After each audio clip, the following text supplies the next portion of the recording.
Market से day लो, दिन के निचले स्तरों पर हम ट्रेड करते हुए निफ्टी 25,047, बैंक निफ्टी। बट याद रखिएगा एज ऑफ नाउ बहुत पैनिक करने की जरूरत नहीं है, बट हाई लेवल से रिजेक्शन है, बट हम क्रिटिकल लेवल्स को अभी भी होल्ड कर रहे हैं। प्रकाश सर गुड मॉर्निंग, आपका इस इंडेक्स पे छोटा सा एक चेक, आपका व्यू निफ्टी बैंक में। बिल्कुल, good morning to you Veeru. Well, Nifty में थोड़ी वीकनेस है, बैंक निफ्टी फिर भी ठीक नजर आता है। अब यही तो दिक्कत है, ये डाइवर्जन है दोनों में। मार्केट में ट्रेंड तब होता है जब ये दोनों ऊपर जाए या दोनों नीचे जाए। जब ये दोनों में तालमेल ना हो, थोड़ा कंफ्यूजन है, तो मार्केट साइडवेज हो सकता है। तो यहाँ पर भी स्टॉक स्पेसिफिक इतना ही कह सकते हैं। लेकिन बैंक निफ्टी में फ्यूचर का एक लेवल देता हूं, जब तक हम 51,850 या 900 के ऊपर है, मेरे ख्याल से हम ठीक है। निफ्टी में थोड़ी दिक्कत है, यहां से बाउंस हुआ है। अगर आज का लो तोड़ता है निफ्टी फ्यूचर्स, तो एक गिरावट आ सकती है, वहां पर एक बढ़िया ट्रेड बनेगा ऑन द शॉर्ट साइड। लेकिन आज का लो टूटना जरूरी है, वो टूटा शॉर्ट कीजिए, यूल मेक मनी।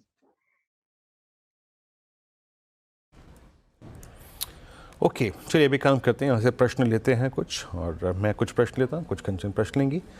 पहला प्रश्न है आज मिस्टर मनोज अग्रवाल, ये हैं सिंदरी धनबाद से अपना प्रश्न पूछने के लिए। मिस्टर अग्रवाल गुड मॉर्निंग, कैसे हैं आप? गुड मॉर्निंग सर, बढ़िया sir. Sir Hind copper 300 share हैं, 355 के हिसाब से लिए थे, और क्या रखूं या बेच दूं सर? 355 पे आपने हिंद कॉपर लिया है, ठीक है। ओके, 355 पे लिया है, 322 पे हैं। देखिए, जब भी आप किसी कंपनी को खरीदते हैं, किसी सेक्टर के किसी स्टॉक को इन्वेस्ट करते हैं, एंड स्पेशली मेटल्स, अगर आप कॉपर को खरीद रहे हैं, हिंदुस्तान कॉपर को, या फिर किसी अन्य मेटल कंपनी को, चाहे फेरस नॉन फेरस, तो उसका जो अंडरलाइंग है, यानी कॉपर कैसा प्राइस है, वो भी देखना पड़ेगा आपको। मेटल्स सिक्लिकल होते हैं, आपको टाइमली एंटर करना है, टाइमली एग्जिट भी करना है। वही है आधार किसी भी मेटल कंपनी में निवेश करने का। डायरेक्टर साहब स्क्रीन पे कॉपर प्राइसेस पे रखिएगा, M6 कॉपर को एक बार। प्रकाश सर, ये ट्रेड इनका लॉस में है, 33 रुपये के लॉस में, और Hindustan copper, but as of now chart stable है, कोई पैनिक नहीं है। आपका व्यू क्या कह रहा है इस पोजीशन पे? ठीक है, बेसिकली हिंदुस्तान कॉपर का जो चार्ट है वो स्ट्रक्चरली पॉजिटिव है, उसमें कहीं पर भी वीकनेस नजर नहीं आ रही। हायर लेवल पे सेलिंग है, नो डाउट अबाउट इट, लेकिन लोअर लेवल में बाइंग भी तो है। स्ट्रॉन्ग सपोर्ट तो 300 295 जोन्स पर है, तो इसमें बाउंस तो मिलता है, रेसिलियंस है, तो आप stay invested, nothing to worry. मुझे लगता है हायर टाइम फ्रेम पे होल्ड करना चाहिए आपको, और मेरे ख्याल से यू विल बी सेफ। मुझे इतना डर नहीं लगता है स्टॉक में, क्योंकि स्ट्रक्चरली हिंदुस्तान कॉपर का जो चार्ट है ठीक ही नजर आता है, इट्स ए पॉजिटिव चार्ट। जी, तो ये थी राय हिंदुस्तान कॉपर पर। आगे बढ़ते हैं, आसनसोल से हमारे साथ जुड़ गए हैं आयुष अग्रवाल जी। गुड मॉर्निंग आयुष जी, क्या सवाल है आपका? गुड मॉर्निंग, मेरा सवाल है ऑयल इंडिया से 428 शेयर्स, 428 शेयर आपने खरीदे हैं, क्या किस भाव पे खरीदे हैं? 602 रुपए के हिसाब से। फिर से एक बार बताएंगे सर? ऑयल इंडिया 602 रुपया, 602 रुपए की खरीद है, और इस टाइम पे 3.5% की करीबन हमें गिरावट देखने को मिल रही है ऑयल इंडिया के। नजरिया क्या लेके चल रहे हैं, शॉर्ट टर्म का या लॉन्ग टर्म का? महीना का होल्डिंग। जी, गाबा सर क्या करना चाहिए? 3% की गिरावट तो ऑलरेडी आज हमने देख ली है शेयर के अंदर, कहां पे लग रहा है कि एक वापस से सपोर्ट आता हुआ दिखाई देगा? ऐसा है कि ये जो ऑयल इंडिया का जो चार्ट है 150 से 750 चला गया, नियरली 5 टाइम्स, और वहां पर से हम एक गिरावट देख रहे हैं। तो अपमूव में थोड़ा मेरे ख्याल से ये जो है ना, करेक्टिव मोड पर है, प्रॉफिट बुकिंग है। पॉसिबल है कि लोअर लेवल देखे 600 स्ट्रॉन्ग रेसिस्टेंस है जहां पर इन्होंने लिया है, उसके आसपास मिलता है तो निकल जाना चाहिए एक बार, क्योंकि मुझे लगता है कि लोअर लेवल देखने को मिल सकते हैं। स्लगिश है, स्ट्रेंथ नजर नहीं आती, पॉसिबल है कि 500 का भी नजर दिख सकते हैं, स्ट्रक्चरली वीक नजर आता है मुझे। लोअर लेवल करीब 500 के आसपास सपोर्ट है, लेकिन यहाँ पर क्योंकि इतना दौड़ा है तो इतना फास्ट ऊपर नहीं जाएगा। यहाँ पर थोड़ा उसको टाइम वाइज करेक्शन लगेगा, प्राइस वाइज करेक्शन भी लग सकता है, टाइम एंड प्राइस दोनों भी लग सकते हैं। तो मुझे लगता है यहाँ पर थोड़ी दिक्कत है ऑन द अपसाइड। इनका नजरिया क्या है मुझे पता नहीं, अगर लॉन्ग टर्म का होल्ड करना चाहते हैं तो कर सकते हैं, अदरवाइज शॉर्ट टर्म में थोड़ी वीकनेस है। जी, तो ये थी राय ऑयल इंडिया पे। लॉन्ग टर्म के लिए हमें जो आउटलुक है वो पॉजिटिव नोट पे दिखाई दे रहा है, बट शॉर्ट टर्म में थोड़ा सा वीकनेस चार्ट्स के अंदर इस टाइम पे एविडेंट है। अगले कॉलर है हमारे साथ हैदराबाद से Ramakrishna Somanchi ji. Good morning sir. Good morning madam ji, क्या सवाल है सर आपका? मैं NMDC स्टील ने 63 रुपीज 30 पैसा में 2000 शेयर्स लिया मैडम, मई में, इस साल मई में लिया, 1 ईयर व्यू में 20% लॉस पे है, इसको क्या करना? जी, तो मई के टाइम पे खरीदारी की गई थी और जो बाइंग प्राइस है वो है 63 रुपए का। इस टाइम पे जो करंट मार्केट प्राइस चल रहा है वो चल रहा है करीबन 50 रुपए का, यानी कि रफली 13 रुपए प्रति शेयर का हमें लॉस देखने को ऑलरेडी मिल रहा है। और इनके पास जो शेयर है वो है करीबन 2000। गाबा सर क्या करना चाहिए? बिकॉज अगर पिछले 6 महीने का या अगर हम 1 साल का भी चार्ट उठा के देखें तो कॉन्टिन्यूसली हमें रेड जोन में स्टॉक दिखाई दे रहा है। आगे चल के कोई गुंजाइश है कि ग्रीन जोन में आ सकता है या फिर इस टाइम पे एग्जिट की सलाह है? एक्चुअली NMDC का चार्ट मुझे निकालना पड़ेगा, मुझे इसका BSE कोड पता नहीं। मैं आपको मिल गया 543768। लेट मी सी। 543768, राइट? 543768 इसका NMDC का स्टोर है। इसका नाम कुछ NLS से कुछ नाम है, NSLNISP। स्ट्रक्चरली वीक है स्टॉक। इन्होंने लिया है हायर जोन पर, और भी लो लेवल देख सकते हैं। स्ट्रेंथ मुझे नजर नहीं आती। पॉसिबल है कि और भी डिप मिले, पॉसिबल है कि करीब 45 का जोन भी देख सकते हैं। है तो वीक स्ट्रक्चर इतना। तो स्ट्रक्चरली तो इस टाइम पे अच्छा नहीं दिख रहा है चार्ट, और हो सकता है कि 45 रुपए तक हमें जो प्राइस है वो आता हुआ दिखाई दे। NMDC स्टील और काफी अपर लेवल्स पे भी बाइंग कर ली गई है। अगले जो कॉलर है वो हमारे साथ जुड़े हैं अहमदाबाद से, वैभव जी। गुड मॉर्निंग वैभव जी, क्या सवाल है आपका? सर मैंने 1000 मॉस्शिप लिए हैं 229 में, और लॉन्ग टर्म व्यू है मेरा 6 मंथ्स का, तो टेंटेटिव प्राइस टारगेट क्या हो सकता है? जी, मॉस्शिप लिए हैं इन्होंने 229 के भाव पे, और जो करंट मार्केट प्राइस है वो है 221, तो ज़्यादा यहाँ पे लॉस नहीं है ऑल्दो, लेकिन आज इसमें 1.5% की करीबन गिरावट देखने को मिल रही है। 1000 शेयर हैं और नज़रिया है 6 महीने का। लेकिन अगर इसका भी चार्ट पैटर्न देखें तो पिछले 1 साल में इसने अच्छी खासी एक जंप लगाई है, यानी कि करीबन 145% का इसने रिटर्न ऑलरेडी इन्वेस्टर्स को दे दिया है। गाबा सर, आगे भी ऐसी ही उम्मीदें लगाई जाए या फिर एक प्रॉफिट बुकिंग का टाइम आ गया है, क्या करना चाहिए? चिप का जो चार्ट है 100 लेवल से, अराउंड 80 लेवल से 300 पार कर गया, बहुत फास्ट दौड़ा, अब प्रॉफिट बुकिंग पर है। इनका लॉस अच्छी बात है कि ज्यादा नहीं है। अगर मैं होता और लॉस ज्यादा नहीं होता तो मैं बुक कर लेता, बिल्कुल आउट, क्योंकि मुझे स्ट्रक्चरली थोड़ा वीकनेस नजर आती है, प्रॉफिट बुकिंग नजर आती है, लो लेवल देख सकते हैं। जब ट्रेंड डाउन हो, I would exit and stay out. तो ये थी राय मॉस्शिप में। स्क्रीन पे आपको ऑलरेडी PM मोदी की एक फुटेज दिख रही होगी, भारत मंडपम में वो पहुंच गए हैं। चलिए एक बार देखते हैं और समझने की कोशिश करते हैं। In Bharat Mata,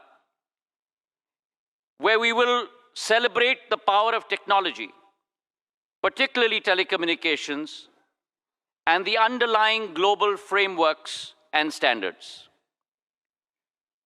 We have amongst us 3,200 delegates from over 160 countries, the highest ever for any WTSA assembly in its history.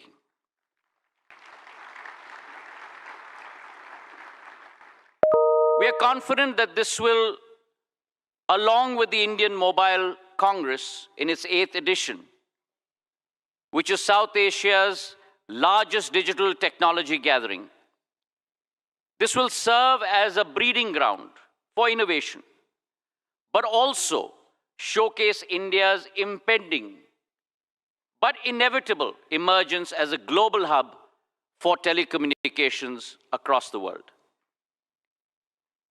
पहले जमाने में मोबाइल और टेलीकॉम को केवल दूरभाष का साधन समझा जाता था,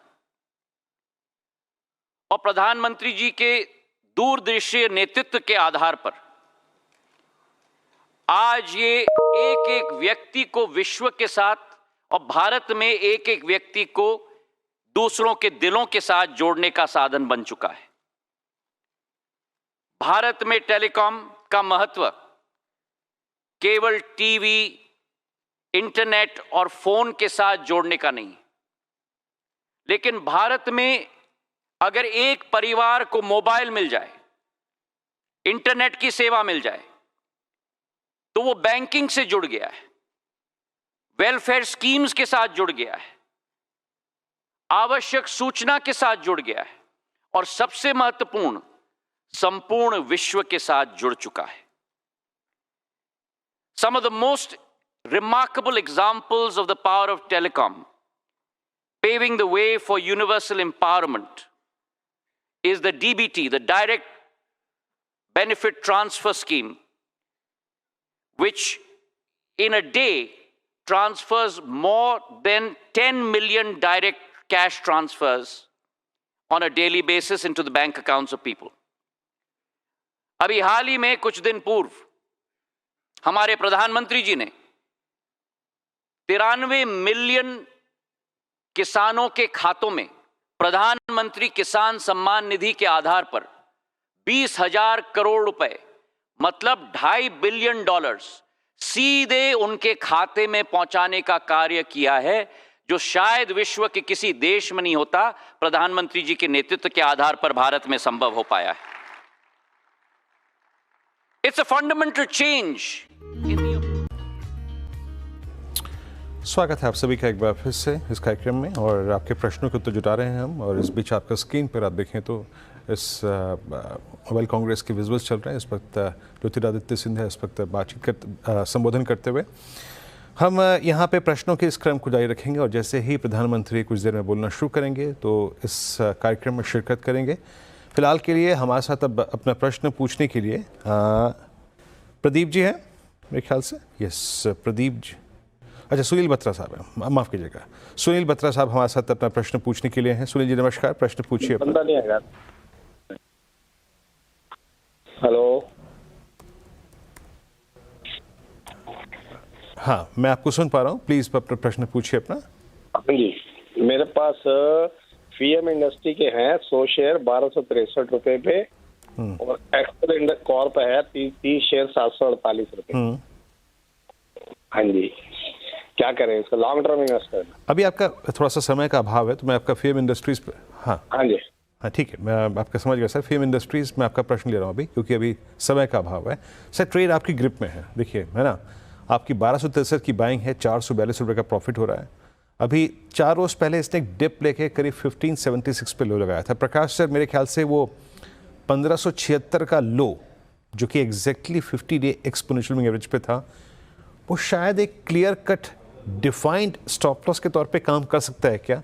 और 1750 और 1800 का अगर जोन काटता है तो किस ट्रैजेक्टरी में जा सकता है स्टॉक आपका? पीएम इंडेक्स का चार्ट है, चार्ट तो बढ़िया है, जो बूम है फ्रॉम 200 टू 1800 ब्यूटीफुल है। स्ट्रक्चरली कहीं पर भी वीकनेस नहीं है। रिसेंट लो हमने देखा है 1575 का, वो एक स्ट्रॉन्ग सपोर्ट जोन है। उसके बाद जो सेकंड इंटरिम सपोर्ट मिला है वो है करीब मैं कहूंगा 1630 के आसपास है।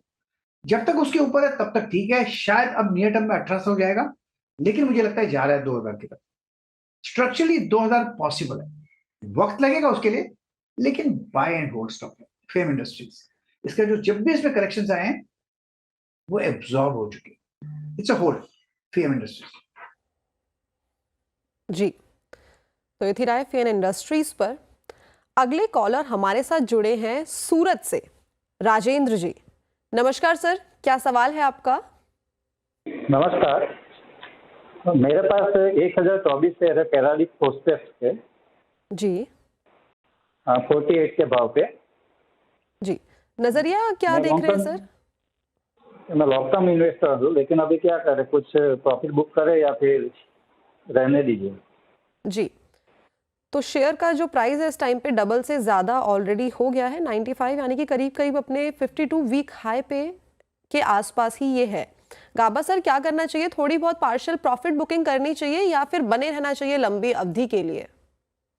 प्रदीप फॉस्फेट्स का इसमें मेरे पास प्रदीप मेटल्स आ रहा है 513532, कहीं वो नंबर तो नहीं है? क्योंकि प्रदीप फॉस्फेट का मेरे पास नहीं आ रहा है, तो प्रदीप मेटल्स का 298 का है। Minister of Communications Sri Jyotiraditya Scindia ji, Honorable Minister of State for Communications Dr. Chandrasekhar Pemasani ji, Chairman of DOT Dr. Neeraj Mittal ji, my esteemed senior colleagues from the industry, and distinguished delegates, Namaste. My heartiest congratulations to our visionary and incredibly dynamic leader, Shri Narendra Modi ji, for gracing this edition of the India Mobile Congress in his historic third term as Prime Minister. Adhanya Pradhan Mantri ji, under your visionary guidance, the India Mobile Congress has grown in stature and achieved global standing, making it a significant platform for digital innovation and collaboration. Because of your encouragement to the industry and innovation, India has been digitally transformed by perhaps the biggest digital revolution in history. In New India, in Modi ji's India, there's no more business as usual. Rather, there's unusual synergy between government and industry to deliver world-class services to satisfy the needs and expectations of 1.45 billion Indians. As a representative of Young India, I thank you for your incredible connection with the youth and for inspiring us to pursue impossible-looking goals. As we say in Hindi, Modi hai to mumkin hai. For our international audiences, Modi makes everything possible. Friends, the world is in awe of a nation that crawling at 2G speed only 8 years ago is now galloping down the 5G highway. I would like to assure Prime Minister that India will have an even better record in 6G. From a nation that ranked a lowly 155th in mobile broadband adoption, we have risen to become the world's largest data market. From a nation where the number of unicorns could be counted on fingers of a single hand, we have now emerged as the third largest unicorn hub in the world. UPI has become the world's #1 digital payment system. Today, India stands as the only large country in the world that has one of the lowest mobile data prices and yet one of the fastest internet speeds. India's per capita data consumption of over 30 GB is one of the highest in the world. But that is only half the picture. The other half tells you India's story of digital transformation is an example of inclusivity. Modi ji has ensured that innovation leads to more inclusion. He has democratized digital technology and used it as a tool to take the benefits to the last mile, leaving no one behind. Pradhan Mantri Narendra Modi ji, आपके दूरदर्शी नेतृत्व ने एक चमत्कार कर दिया। भारत में अब सिर्फ सबका साथ, सबका विकास ही नहीं, बल्कि सबका डिजिटल साथ और सबका डिजिटल विकास भी हो रहा है। India's digital revolution has spread to the remotest corners of our nation. Over 530 million unbanked Indians have been brought into the financial system through Jan Dhan accounts. To put things into perspective, 530 million is more than the combined population of the US, UK, France, and Canada. What is even more heartening is that over 300 million of these account holders are women. I feel both proud and humbled that Jio has played a significant part in this remarkable transformation. Distinguished participants, I take the opportunity of the India Mobile Congress to present 2 suggestions for the kind consideration of our Prime Minister. My first suggestion: artificial intelligence is the most revolutionary tool of transformation invented by the human mind. It will disruptively transform every aspect of our life, every facet of our society, every sector of our economy, and bring in an era of unimaginable abundance and efficiency. With AI, India has the potential to completely transform the manufacturing sectors, including SMEs, so that India becomes a new age factory and new age service center for the world. The agriculture sector, so that our farmers can become prosperous by growing more with less water. The health sector, so that quality healthcare for all can become a reality. The education sector, so that every Indian student can have the best of learning opportunities. AI is absolutely critical for realizing our dream of a Viksit Bharat by 2047. Therefore, India, under your leadership, should urgently embrace AI with a holistic strategy driven by maximum Atmanirbhar efforts. At Jio, we have begun our efforts to bring benefits of AI to every Indian, just as we did with mobile broadband. We are committed to democratizing AI, offering powerful AI models and services to everyone in India at affordable prices. Towards this end, we are laying the groundwork for a national AI infrastructure. My second suggestion, the scale and speed of multilingual data generation in India, which will drive the AI revolution, will grow exponentially. We request the government to expedite the updating of the 2020 draft of the data center policy that Indian data should remain in India data centers. Therefore, Indian companies ready to set up AI and machine learning data centers should get all necessary incentives, including incentives for power consumption. Indian mobile companies, along with the thriving ecosystem, are in a position to offer solutions to the rest of the world, including developed nations. India needs an accelerated talent generation on a scale that is necessary to make India a global AI leader. Some of the existing jobs will evolve, and many more exciting opportunities for employment and entrepreneurship are going to be created in a rapid way, just like during the adoption of computers and the internet. In conclusion, it is our promise not only that India will lead the charge in mobile innovation, but we will fully embrace the power of AI to create a connected, intelligent future that is truly transformative for every Indian. Thank you. Jai Hind, Jai Bharat.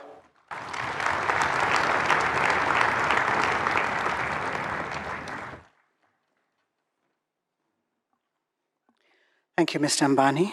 May I now invite the Chairman of Bharti Enterprises, Shri Sunil Bharti Mittal, to please address the congregation.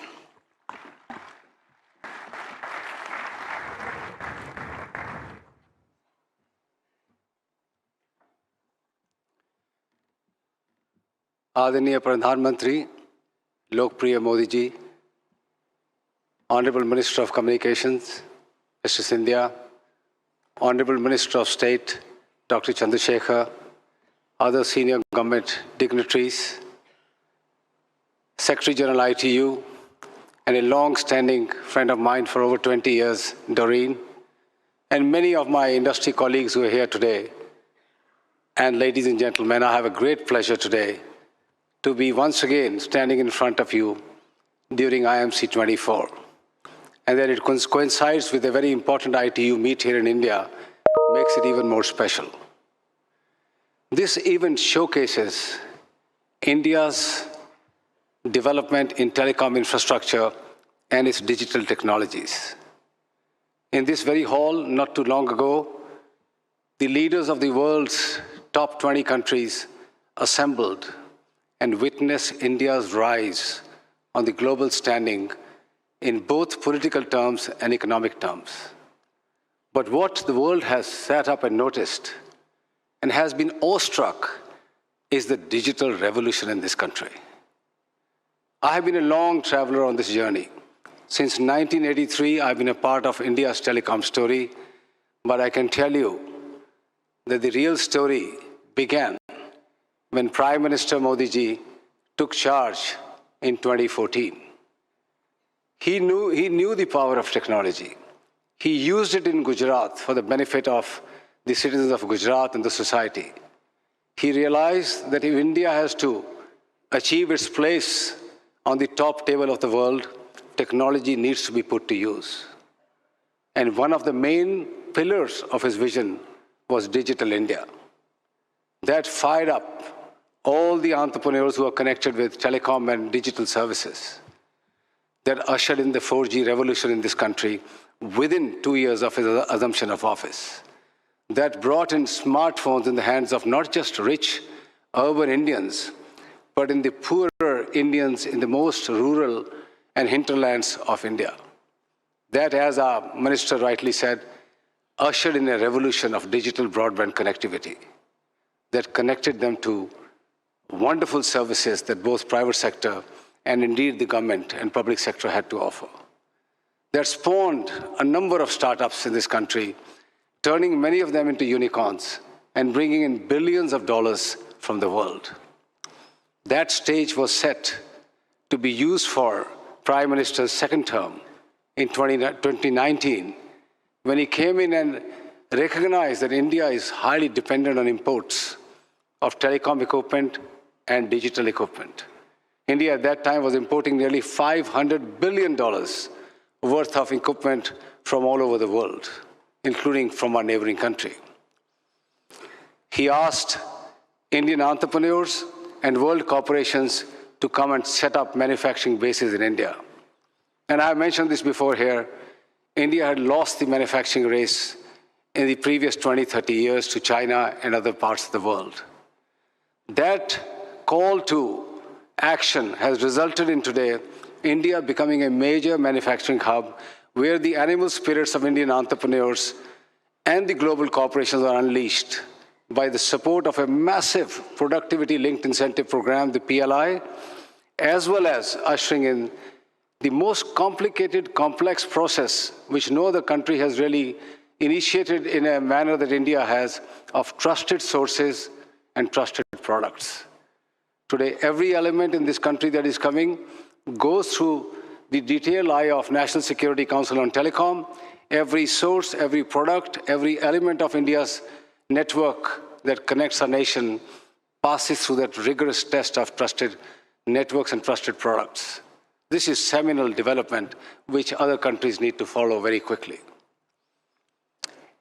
Before the second term expired, he recognized that India may be left behind and become a follower once again in 5G.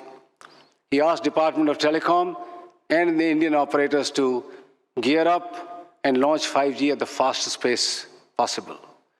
And I'm glad to report, and I'm sure most of you in this room are connected to a 5G network, India not only launched the fastest 5G networks in the country, not just in urban areas, but including all the villages and rural areas, and more network rollouts are happening as we speak every day, every month.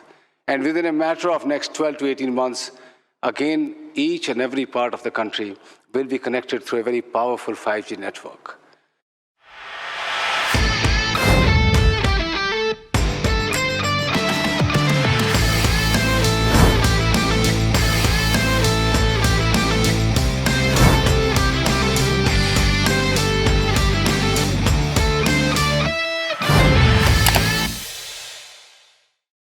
बता दें कि money control पर दिए गए विचार experts के अपने निजी विचार होते हैं। वेबसाइट या मैनेजमेंट इसके लिए उत्तरदायी नहीं है। यूजर्स को मनी कंट्रोल की सलाह है कि कोई भी निवेश निर्णय लेने से पहले सर्टिफाइड एक्सपर्ट की सलाह लें।